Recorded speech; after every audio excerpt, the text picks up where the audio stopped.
Ladies and gentlemen, welcome back to Those Two Geeks. My name's Alex, his name's Joe. This is actually one of those funny episodes where we had a topic entirely planned out and not like scripted because that's not. We had a topic planned out and then we sat down and we said, should we just chat? I'm like, sure. And I forgot to ask you before I hit record, are we chatting about the topic or are we just going to shoot the shit? I thought we were going to chat about the topic. Wasn't All that right. the point? Glenn, that was, well, I mean, that's always in theory the point, but you know how we go. Yeah. Never on topic. But No. This time, no, you had a good topic based off of our conversation last night. So What? I'm interested to explore it. All right. So right, folks, like we're going to set a parameter for the topic. Realistically, it's going to take us maybe 2 or 3 minutes before we go off subject at some point. If that. I mean, we're doing a pretty good job already. Right. So Joe actually named this one.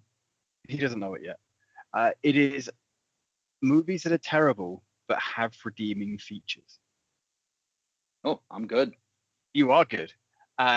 You didn't. This was actually because you watched X-Men Origins Wolverine. Mm-hmm. And you said, and I agree, that Liev Schreiber is fantastic as Sabretooth. Yeah, he's so good. Like 100% so agree. good. Yep. What Now, I you think, being the huge Wolverine fan you are, obviously this is not one of those movies you like. But I you know what? haven't seen it in so long. I actually enjoy this one. It's half a great movie. It is, and that's what's so angering about it. Not annoying, Yeah. but angering, because X-Men Origins Wolverine has, to this date, one of the best opening segments to show you the relationship between Sabretooth and Wolverine. Mm-hmm. And in this movie, they're brothers. I'm totally fine with that.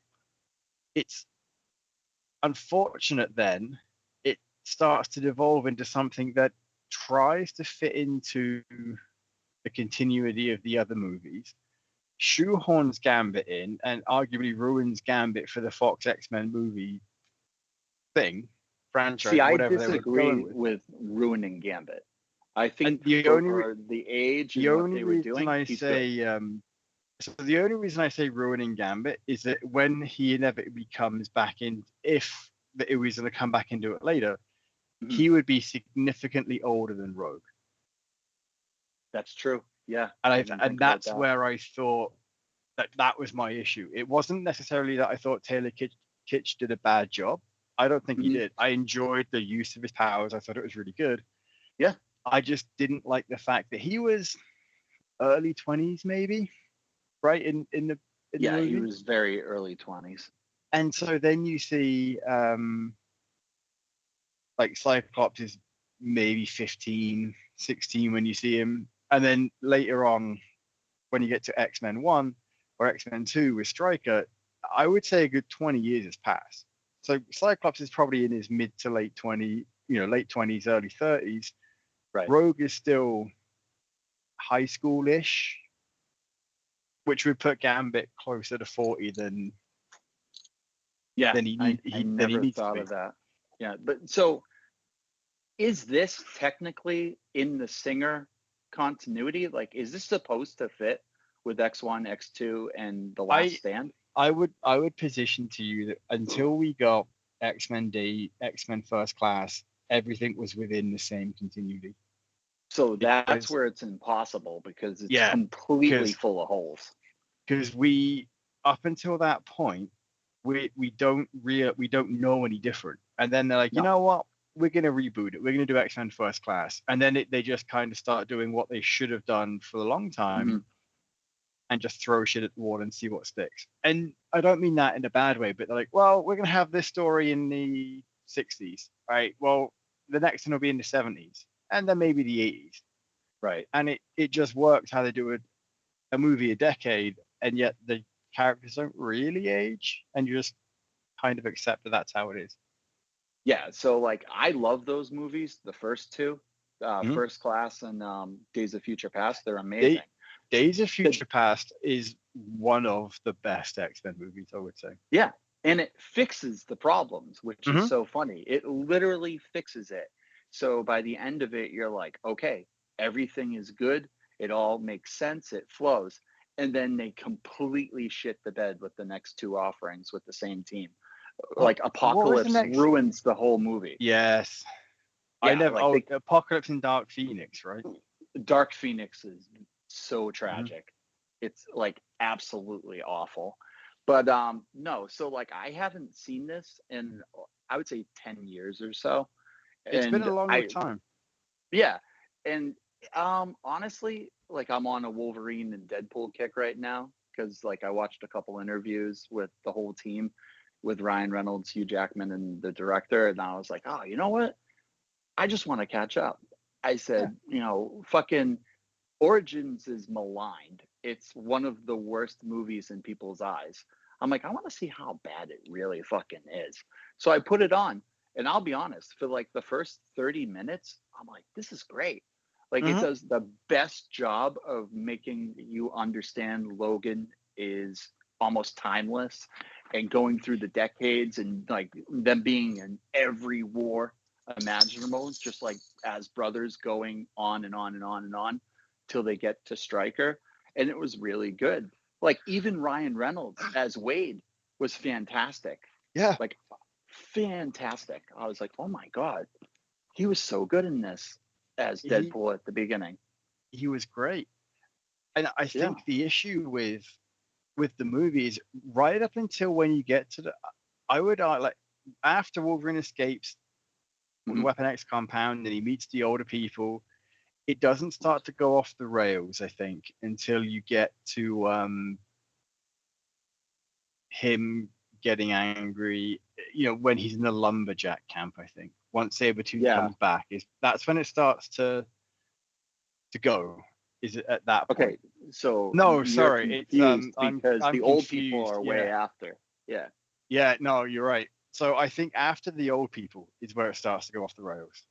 Because So for me, even yep. his motivation to become or to go through it, Yeah. valid. But then after that, and she comes back and she's not actually. Yeah. So that part was brilliant, and that's also taken from the comics Hmm. with Silver Fox, like the memory implants and all this. But like for me, it doesn't go off the rails until he meets like the Kents. I'll just call them the Kents. Yeah. That is when it just goes into like corny Hokieville and every action trope from every movie that you don't want. Like Wolverine walking away very slow from the massive Hmm. explosion, but Yep. nothing happens to his jacket. And like, I'm like, oh man, right up to this point, you had a decent movie. Like even in Weapon X, where they were like, oh, revenge is an amazing motivator and all that, with the reveal of Kayla, but Silver Fox isn't named Kayla, but they named her Kayla for some reason. She was awesome. Like Hmm. she's gorgeous. She was great. I loved it. I love the team that they assembled for Weapon X. Like I love Fred Dukes as a mercenary who becomes the Blob. I don't know who Will I Am's character is supposed to be. His name is John. John Rafe. Who's that in the comic? He's actually part of Team X with Wolverine. He featured a lot around I think it must have been around the issue 50 of Wolverine Volume 2. And like there was like Okay. a dozen issues around there that he was featured in when Wolverine was going back to the Weapon X compound for the first time, and he fought the Shiva robot, I think. You saw Okay. Yeah. Wolverine, Maverick, Wraith, and Sabretooth start working together again, and it went as well as you could Right. expect. And then they found the other person in the team, Mastodon, who I think is who the Blob is a stand-in for. So you had that kind of dynamic going on. So Will I Right. Am was insanely faithful to He was the so character of good John Ray. though. He was really good. I really enjoyed that. Yeah. Um, So like that whole aspect is great. Whoever wrote this movie, I'll be very honest, totally gets the relationship between Creed and Logan Mhm. very, very well. And obviously the actors did a great job, but like the brother aspect that they're always, you know, frenemies, but they come back together, they're loyal. Like that was great. And I haven't seen this in so long. So I completely forgot that he didn't really kill Silver Fox. And Mm. so I was like, oh shit, that's pretty cool. And like Leaf Schreiber, I hope they bring him back. He is so good as Do you Victor do you Creed. know what? God. Do you know what the worst thing about this movie is actually Lee Schreiber, because you see him and do such a phenomenal job as Sabretooth. He just exudes menace. Yeah. Every And scene. then you see in X-Men 1 some wrestler do Tyler something, who's Oh Tyler yeah, Mane. yeah. Tyler And Mane, who sucked. Yeah. yeah, like it's like, oh man, like what happened? What happened between these movies for the character to do that? I get in the original movie, it was because I think they just assumed Sabretooth could be a big, dumb, growly guy and fight Yeah. Wolverine, and that's fine. But the nuance that they had in him in X-Men Origins Wolverine, and then to not explain what happened later going on, like they had Yeah. so many loose ends tied up with Wolverine that none of it was like Cyclops not recognizing him because his eyes were covered. All of that made sense. But what happened to Sabretooth? Like, could we not have Right. had him like completely and utterly annihilated, and he comes back and he's barely remembering anything as well? Yeah. So like that's the biggest problem with the movie. Like I said, it has flashes of brilliance. Mm-hmm. And if they made it a much simpler movie, it would be pretty good.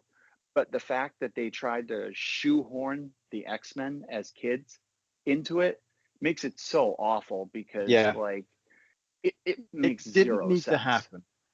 No, and The like other thing that did Emma, need to happen yeah, is turning, like, clearly having Ryan Reynolds play Weapon 13. I refuse to call him Deadpool.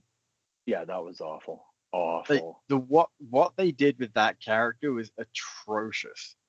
Yeah, It could have been any, like, it didn't have to be Ryan Reynolds playing that, or whoever it was playing that. It didn't have to be alluded to be Deadpool. It could have been what it could have still been Weapon 13, just someone right. completely different. And I think had it been a different character and not intended to be Deadpool, I think even that would have had the movie go over a little bit better as well. Yeah, I agree. Like it could have been a Shiva robot staying Yeah. true to the source material with all those powers. Like even that would have worked. But the other thing is too, even Stryker's a whole because Hmm. he's his kids in the movie from X2 is in the movie, and it makes no sense because the complete like motivation in X2 makes no sense in Origins Wolverine Yeah. because he's consolidating mutants and working with them hand in hand, but he hates them so much. Like it's just so freaking ridiculous. And honestly, the guy who played Stryker did an okay job, but he's nowhere near as good as the what was his Brian Brian something and Cox. unbelievable. Like X2 Like still is the best X movie. you have Brian Cox is an actor in the level of Ian McKellen and Patrick Stewart. Yes, There agreed. aren't many people who can match those actors as a younger version of themselves. Somehow they found two in Michael Fassbender, and Hmm. holy shit, my brain is blanking. Oh, James McAvoy, Thank you, James McAvoy. who's incredible, Like absolutely though incredible. the two of them are fantastic, absolutely brilliant. You're not. It was always unlikely you're going to strike gold three times. Right. Um, it is what it is. So I think we've gone over this movie for about 15 minutes. Yep. What's the next Um, one? the next one that we had picked out. Now I It's just wrote DC, down. right? Yeah, I just wrote down Batman. Yep. I was Now, afraid. I'm gonna let you pick which one because I'm so curious. we spoke a bit about this Hmm. already with Matthew semi recently. So to my mind, there is arguably two I Hmm. think you could pick. I think it would I be have fun. one guess, but I don't think you'd go this route. But my gut is telling me that it's this movie. And then Okay. if it is, I'm so interested in seeing how you can redeem it because Wolverine is redeemable. This Wolverine is I'm redeemable. curious. So Batman and Robin. it's absolutely Batman and Robin. The I reason I knew it. didn't pick Batman v Superman is we've talked about how good Ben Affleck is all the Mhm. time. Like Yeah. I think we've driven that point home. We haven't done that with Batman and Robin. And Okay. the reason I wanted to talk about it is because I did watch it recently. Like, that's not even true. I tried to watch it recently when we were doing our Batman homework, and it's like Mhm. I know where this is going to fall. I don't need to watch any more of it to go any further. Okay.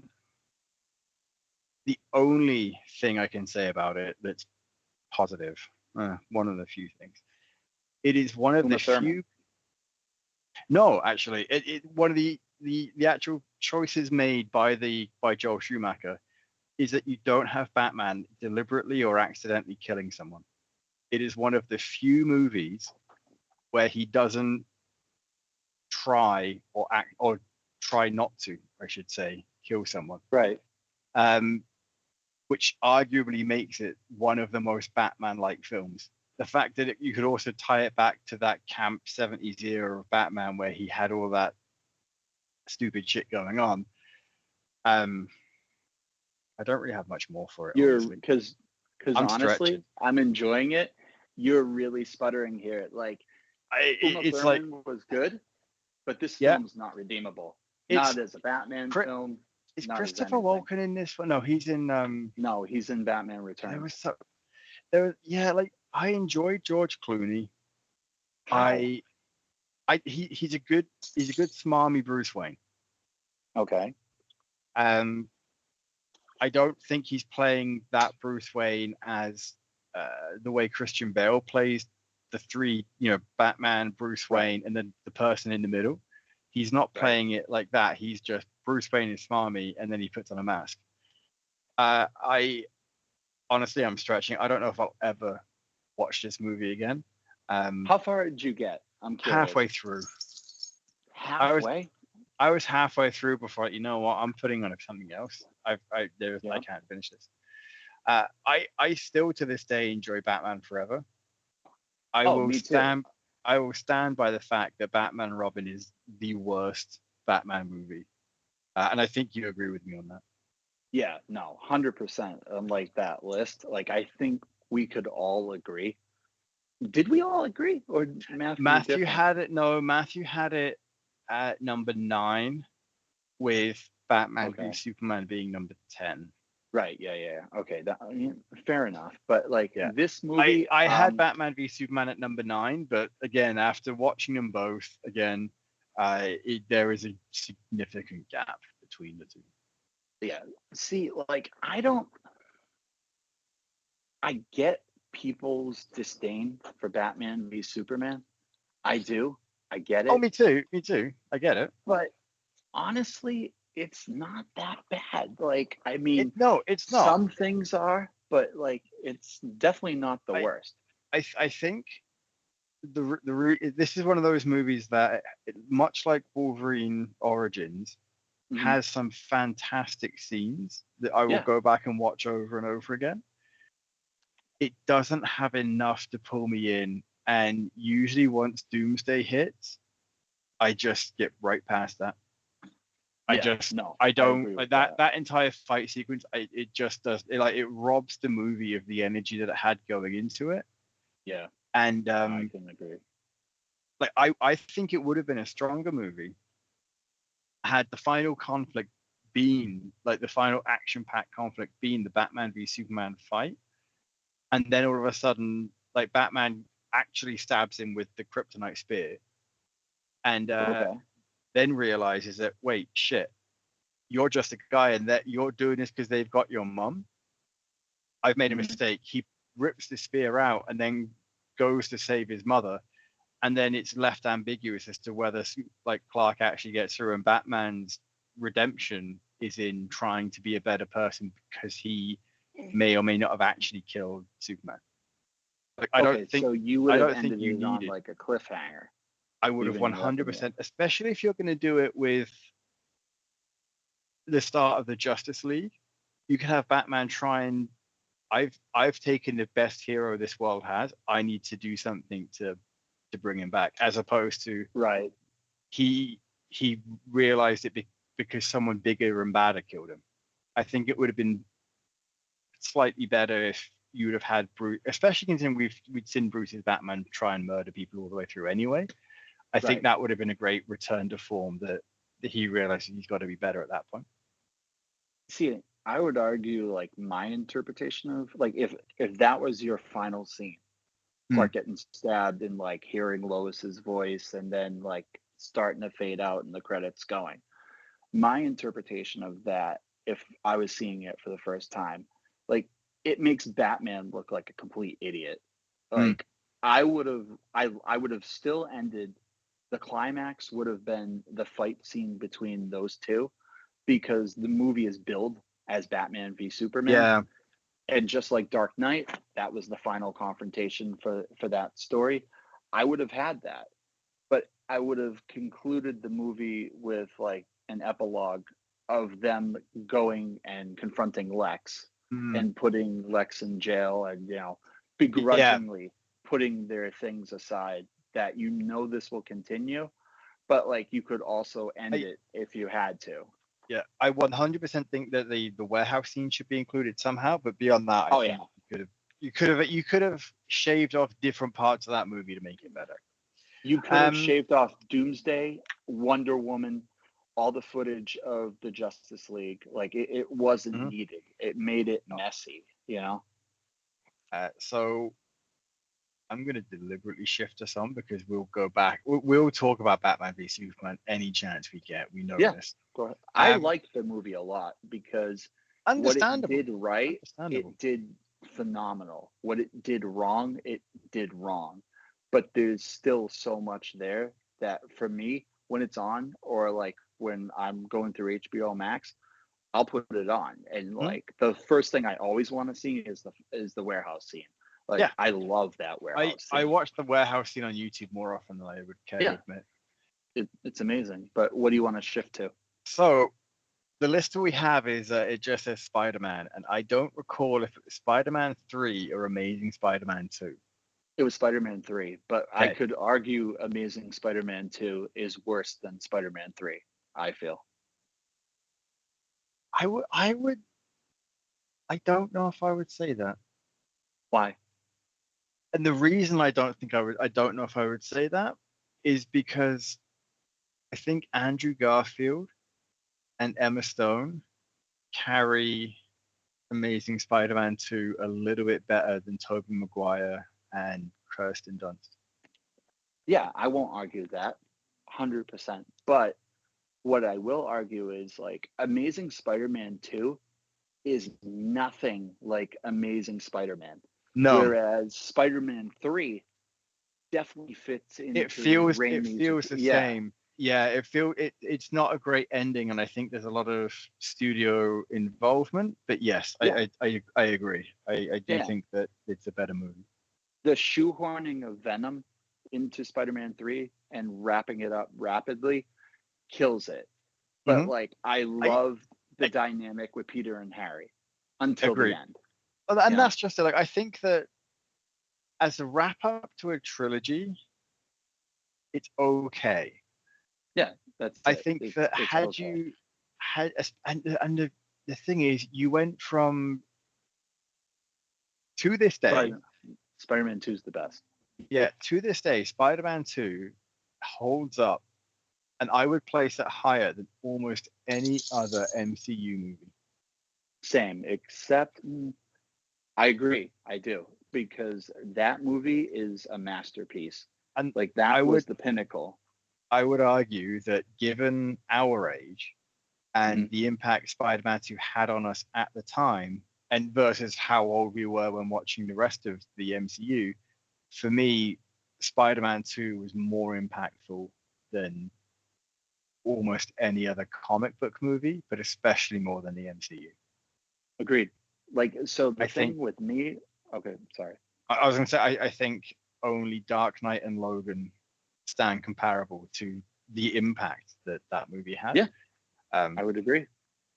I would absolutely agree. But also for me personally, it would be Dark Knight, Logan. I mean, 89 for selfish reasons, but if we're yeah, talking about like real reasons, Dark Knight is probably the best Batman film ever made. Like I can't argue that. It might not be my very favorite, and but it that's just to, like, arguably is the I best. know the list that we had. You had Dark Knight lower, but Yeah, again, that was a list of what those movies meant to us, right? Like we all had a right. different reason for those, so I'm not gonna pick at you for that because I think that it's both things can be entirely true. Yeah, and you know what the funny part about all these movies is that we're mentioning? Every single one of them is a direct sequel. So Spider-Man 2, The Dark Knight, Logan. Well, Logan's not really a direct sequel, but like It Logan, it and it, then it I would actually put Logan is a direct sequel to the Wolverine. okay, and then I would put X2 in the Yeah. same vein. Mhm. Like to me, X2 is the best X-Men movie they've done thus far. I love Days of Future Past. I love the cleanup. I like love everything. But X2 is by far the best. Like it has my all-time favorite X scene in any movie, which is Magneto escaping the plastic prison. Nothing Yes. has topped that. Like that was unbelievably brilliant the way that I unfolded. So I I would would say also that. I know we've actually pretty well. We stayed on topic almost the entire, like, for a good half an hour before we started talking about a different movie than we just said we would talk about. Yeah, you just gave That me an said, idea too. I was gonna say, Go oh ahead. good, write it down. One of the coolest scenes in X-Men 3, other Hmm. than Wolverine going batshit crazy again, was when Multiple Man filled out the camp and they Yes. were all going in, and it's like, wait, where are all these mutants going? He's like, yeah, what are you gonna do? I Yeah. X-Men 3 had some killer moments, Oh, agreed. but the execution for a lot of things wasn't great. But the fact that X-Men 3 did Dark Phoenix significantly better than Dark Phoenix, Hmm. um, Yeah. yeah, Like with what they were doing at those times, like we didn't have end games, we didn't have mm-mm. 100% true to form comic book movies. What they did with Jean as the Dark Phoenix in The Last Stand was awesome. Like I liked Yeah, the plot. I loved how she killed Xavier. That was an I amazing scene. I did not Um, like what she did with Cyclops. I I loved that. don't. I was so happy. I was at the time, but now in hindsight, I'm like, man, I really like James Marsden as Cyclops, and other than the He first sucked. movie, he's barely in the rest of them. Yeah. Like, and I wish we'd have had more Cyclops. 'Cause we haven't had a good Cyclops on screen. No, no, he We've sucked, dude. like the X-Men '97 Cyclops. The voice actor's phenomenal. Absolutely love him, but we haven't He's had a good portrayal of Cyclops on screen. I I enjoyed James agree. Marsden for what he did. Um, He yeah, was annoying. He was so annoying. Like I I found think, it but I so think hard that's the point. not to be on Team Logan in those Well, movies. It was I think that's impossible. the yeah, but that's just it. Those movies, you're meant to be Team Logan. It Right. was Yeah. the movies themselves did Cyclops dirty, but James Marsden at least did the best he could with what he had. Yeah, he tried. I mean, he's a Right? decent actor. He's Yeah, not one of my faves. But I'll if never you watch a want to, movie with him in it, but he's never going to turn me off a movie. Like, I sorry, bet you have though. Superman I Returns. shouldn't say that. What I meant to say is I would never watch a movie because he's in it, but I'll Hmm. never not watch a movie because he's in it. Okay, fair enough. You gave me two thoughts Okay. that we have to get out. So these weren't originally on the list, but I'm like, you know what? Now they have to be. Yeah. So I'll jump to the second one since we're talking James Marsden. Ironically, I don't like him as Cyclops, but I liked him so much as Lois's husband or whatever in Superman Returns. And I would argue in Superman Returns, his character, Richard, is more Superman than Brandon Routh in that entire movie. Like he is more grounded in Superman principles than they wrote Brandon Routh. Arguably. I'm not going to argue that. That's Like, a he really was good perfect. observation. I like that. Yeah. Yeah, because Brandon Routh's Superman, like, was supposed to be the continuation of Christopher Reeve, and the movie was a love letter to the Donner movies, which is why the movie failed, because it was just like a love letter. But Brandon Routh, dude, I'm sorry. The movie was out of time.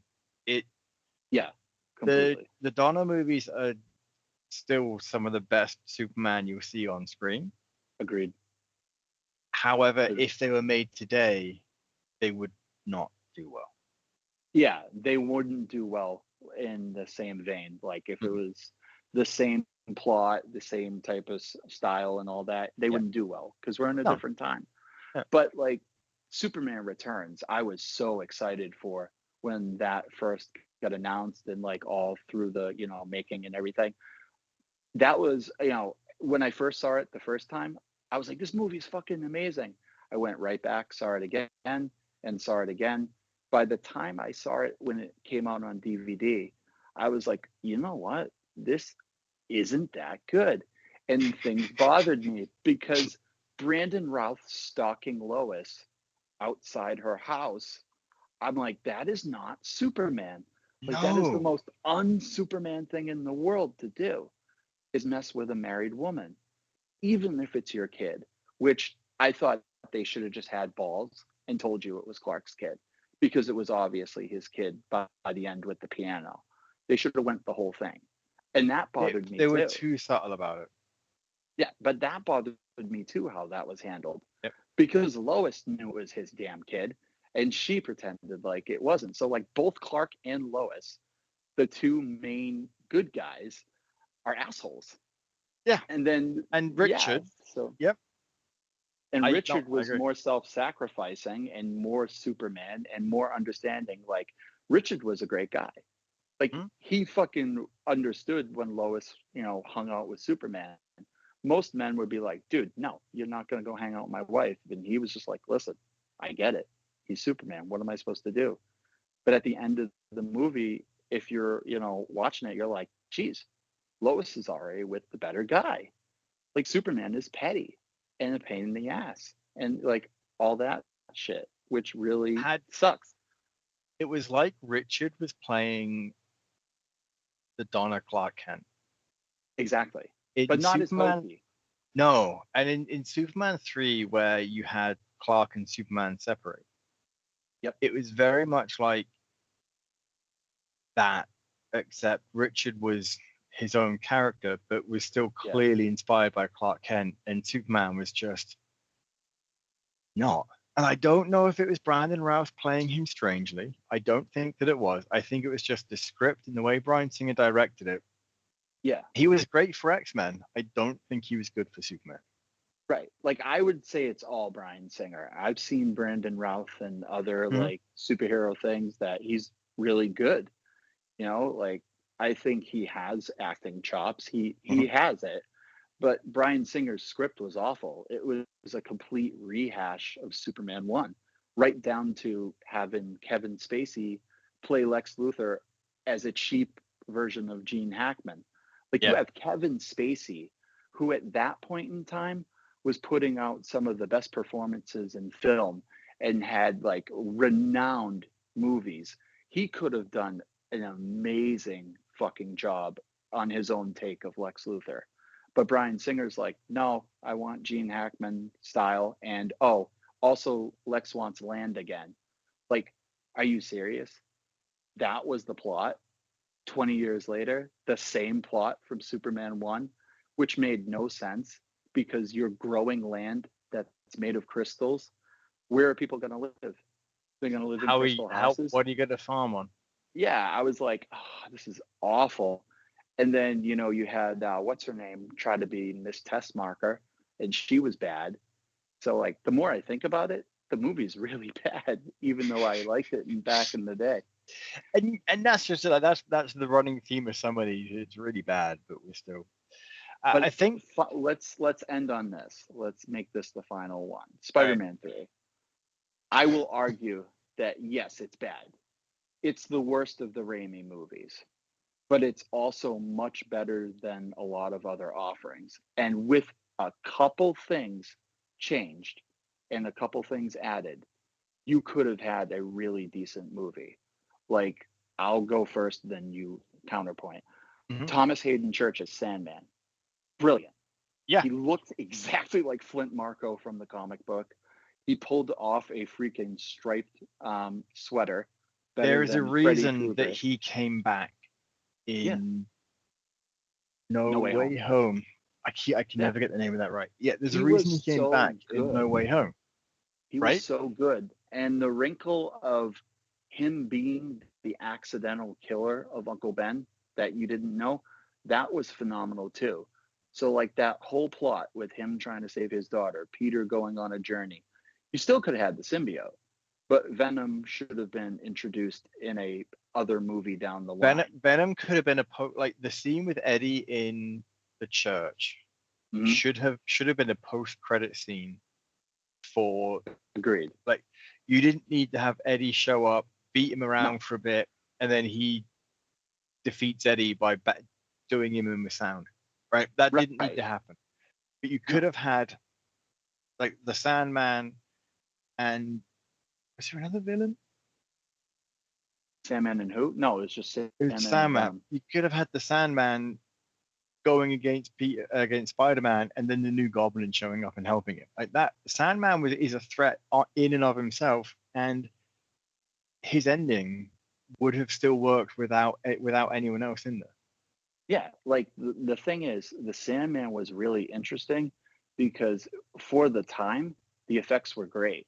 Yeah. They pulled it off on screen. Like, those were awesome. And he was conflicted. He wasn't like a complete villain. Plus, you had Harry, who Mhm. I love, James Franco. I'm a huge James Franco fan. I thought he was one of the highlights of the trilogy, him as Harry Osborn. He did such a great job. And him and Toby were awesome.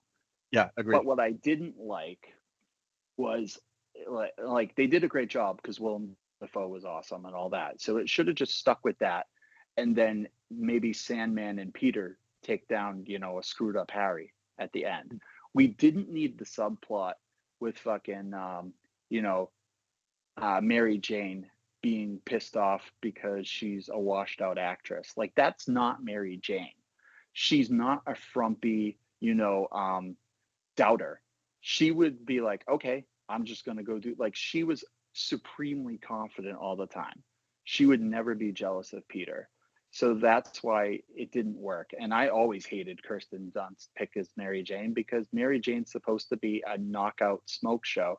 And Kirsten Dunst is pretty, but she's not that. Now, Bryce Dallas Howard, who played Gwen in this movie, would have been a perfect MJ throughout the series with red hair, as you saw her in what's it called, Jurassic World. She would have been perfect. She had the look, she had the charisma, she had that. Oh, okay, yeah, that's MJ. I totally get it. But I also, like Superman, hated the fact that Peter was kind of like dicking around and doing things that Spider-Man wouldn't do. Like, dude, you wouldn't kiss another girl in Spider-Man uniform when you are trying to get engaged. Like, that's idiotic. Yeah. Like, why would you do that? Especially when it wasn't symbiote influenced. I think that's what Right. the worst part of it is that had you done that, had that been influenced by the symbiote a bit, anyway, Would like have made more sense. Yeah, like But there's stuff like a I few would things keep here in. and there, like some minor changes, some obviously a bit Yeah. more major, but I think that in many ways I'm happy that we got this movie because Me too. it led to The Amazing Spider-Man, and The Right. Amazing Spider-Man is a fantastic film. Yeah, it really is. Like, I think I actually love the movie. I agree. Like, I think the next thing we'll talk about, not next week, but maybe we'll do this at some point. It should be more underrated movies that are really good but have a shit reputation. Amazing Spider-Man and things like that. See, I don't know how Amazing Spider-Man has a shit reputation. I don't either. I really don't. It's a good movie. I It agree. really, really is. And it's a great origin story updated with Peter. that shows you the gift of Andrew Garfield. Yeah. Andrew Garfield is just brilliant as Peter Parker when he wants to be. But like for Spider-Man 3, I'll tell you, I would still keep in emo Peter Parker and the dance and all that geeky shit, because do you know what? why? I would too, because it fits with the movie's tone. It fits with Toby as Peter, because his Peter was a dorky, like complete, goof, who was so like it would make sense that his version of going bad would be Peter Parker thinking he's cool but he's not. And I would also keep in the landlord, Mr. Dickovich, because that's just fucking gold. Like I watched No Way Home the other day, and I remember the final scene where Peter moves in to his new apartment. I'm like, how amazing would that have been if it was just Mr. Dickovich going, rent? Like I would have loved if they friggin' did that. Like that was missed. But no, and maybe it'll come back. Yeah. Like I would love to have that him as a thing. But yeah, I think the key for a lot of these movies is that, I mean, Batman and Robin gave us Batman Begins. Yep. X-Men Origins Wolverine reiterated that Hugh Jackman is fantastic as Wolverine no matter what you put him in. Exactly. X-Men 3 was a catalyst for First Class. Yep. You had Superman Returns also ended the franchise and gave us Man of Steel. And regardless of how you feel about that, Man of Steel led directly to Batman v Superman, which then admittedly led to the implosion of the DCU. And I mean, X-Men 3 also gave us First Class and things like that. So none of these movies that we've talked about, with the exception of maybe one of them, are bad. They have some really good moments in them, but they all led to something or gave us something that was far superior to what the quality of the movie itself was. Like the biggest thing you can take away about these movies, like they're mid at best, but they're not the worst of any of these universes, but they're all course corrections. Like you said, every single one of these led to a learning experience. Like Batman and Robin led to them not touching Batman for a very long time, almost 10 years. Until they got it right. Now, originally after Batman and Robin, they were going to have Batman 5, which was going to bring back Tim Burton and Harley Quinn and all that, and they were going to rush it. And they went through like 10 different versions of Batman movies being greenlit until Batman Begins finally got made. So like all these movies, which this is a complete happy accident, because when we chose this topic, I just thought it was going to be shooting the shit. I didn't think it had any point, but they all have a point. They do. No, honestly, they all have a point. They all gave us some of the best stuff that we love today. Like you talk about Batman v Superman, and Matthew says, it's the worst. But I would argue, I mean, I like it personally, but I can also objectively say it's not that great a movie unless you watch the extended cut. But for that universe, it's nowhere near the worst. For me, Wonder Woman 84 is by far the worst out of that universe. If I had to pick 5, and we can end it here, but if I had to pick 5 bad comic book movies, Batman v Superman wouldn't be close to the top 5. No, dude. No, what would be like, all right, let's do that. Let's do that for fun, because I got a few moments and then I will let you rest. All right. 5 bad, like truly bad movies. So this is in no order. Yeah, no order. Just name them. Oh God, I want to say not as easy to think of. It's not on the spot. Like I would say the shitty thing is that the majority of them are DCEU movies. Okay, yeah, I would agree. Despite what I said, I don't think Batman and Robin would probably be in there. Yeah, I would probably have Wonder Woman 84. Yeah. Black Adam. I would agree. I feel like I have to pick an MCU movie, but I don't really know which one would be terrible enough. Maybe Eternals. Yep, I would put that. And Dark Phoenix. Is that 5? Okay. So mine would be in no particular order. I'm gonna try to choose outside of yours. Mine would be, well, No, I'm you gonna go can with choose. Batman and Robin. Yeah, Yeah, Batman and and Robin say the gets a thing slot. is that if we have a very similar opinion for some of them, and that's Yeah. fine. But So I will go with Blade Trinity. That would be up there for me. I forgot completely about Blade. I was thinking about anything like Spider-Man onwards, but you're right. There's some shit movies before, like the Captain America movie. Yeah. So I would go with that. I would go with Eternals. Doesn't count. Like that's just not fair. The movie. I still haven't finished it. But honestly, it's awful. I don't hate it. It's just not. Mm-hmm. It's as an MCU movie, it's not great. Yeah. As a movie in general, it's not bad.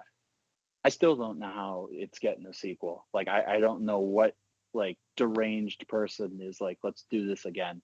It's because some of the characters were entertaining. The story wasn't great. I think. Yeah. So I would throw in the Marvels. That movie is absolutely garbage. Still haven't seen that. Don't waste your time. It is. I'm gonna bad. waste my time watching it because I really love Iman Vellani as Ms. Marvel. I think she's fantastic. So like the 3 Marvels, again, I'm not being an apologist. I know what like people say about Brie Larson. The 3 Marvels are fine. They're fine. Their characters are played the way they're supposed to be. I think Monica Rambeau is the best of the 3. I think she just lights up the screen. But the movie is absolute crap. Like it shouldn't be an MCU movie. Like it's all over the place. People are wasted in it. There's no real villain. There's no like real stakes. At one point in the movie, it becomes a Bollywood movie for no reason. Like it's just awful. It doesn't carry any weight to anything, and it is one of the only MCU movies that you really don't even need to see to connect to anything else. Like you're not missing anything except for the post-credit scene with Kelsey Grammer. That's it. That is the only thing that is redeemable about this movie. Is it gave me one more scene with Kelsey Grammer as Beast, who was the perfect Beast by far and away. So, so that's one. I have 3. So let me see. Blade Trinity. Oh God, that movie's bad, even with Ryan Reynolds. I'm gonna go with. No, I don't think it's that fair. I'm gonna go with the Wolverine. Like the Wolverine is worse than. Interesting. You don't think so? I think this is name your movies because I want to talk. I was gonna bring the Wolverine up when we did the underrated ones we were gonna do. Yeah, and then my final. Spider-Man, Amazing Spider-Man 2 is too easy. Let me think. I want to go MCU, which I did with the Marvels, but I think I have one more MCU. Let me think. Hold on. Yeah, I'm gonna go with Ant-Man and the Wasp. It's just such a nothing movie. Like it's just so awful. It's funny. You know? I would probably switch out Eternals with that on my list too. So I haven't fully watched Eternals, so I can't like I know I hate it. I've tried to watch it 3 times. Like I've tried 3 full times awake, and I can't do it. You know. The Marvels funny thing, like I can say it because I made it to the last 20 minutes of the movie, and that's how bad it is. Like right when it gets to the climax and like the big ending. I'm like, I can't do this. Life's too short. I just fucking skipped to the credit scene, and I was like, okay, I'm never watching this again because it's that fucking bad. Let me tell you, like it is, holy crap, bad, and it could have been worlds better. Like the choice of villain is just what?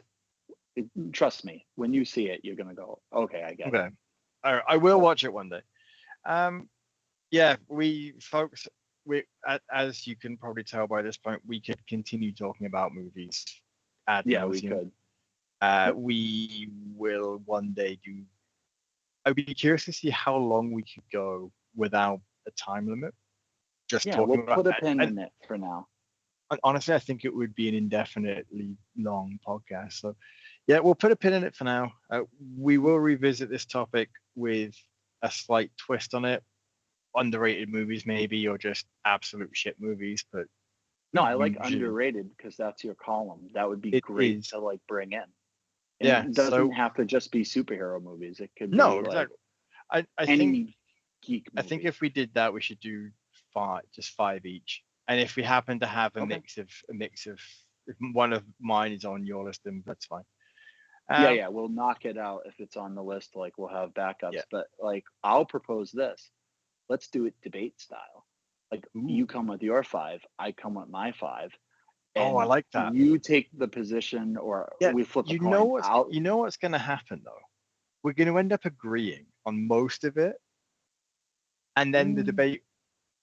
We tend to agree a lot on certain things, but the debate will be a true debate. Like we'll flip a coin, and one position will be why these are redeeming movies. The other position will be why these movies can't be redeemed, no matter what's in them. All right. I think that would be great. I think that would be fun. Really, really good. And folks, if you're listening to this and you think that's a great idea, please remind us in about 6 months when we haven't done it, because if we did forget.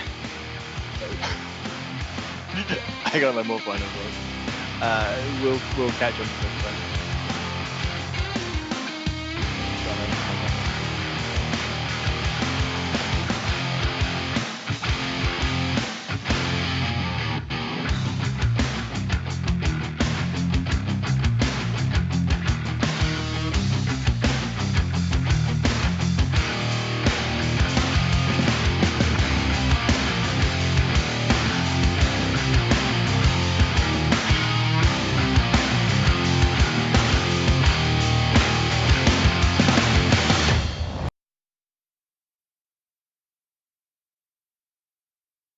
Hey, thanks for watching the previous video from Graphic Policy Television. Just by watching, you help support our site. Thank you so much. Now, if you're watching these videos, you probably care about geeky things like movies, television, comic books, toys, games, video games, you name it. You can go and subscribe right now to our YouTube channel to stay in touch and catch all the new videos, or check out our website at graphicpolicy.com. There's a nice link on this end of the video. But as always, thank you for watching. Keep on rocking and keep it geeky.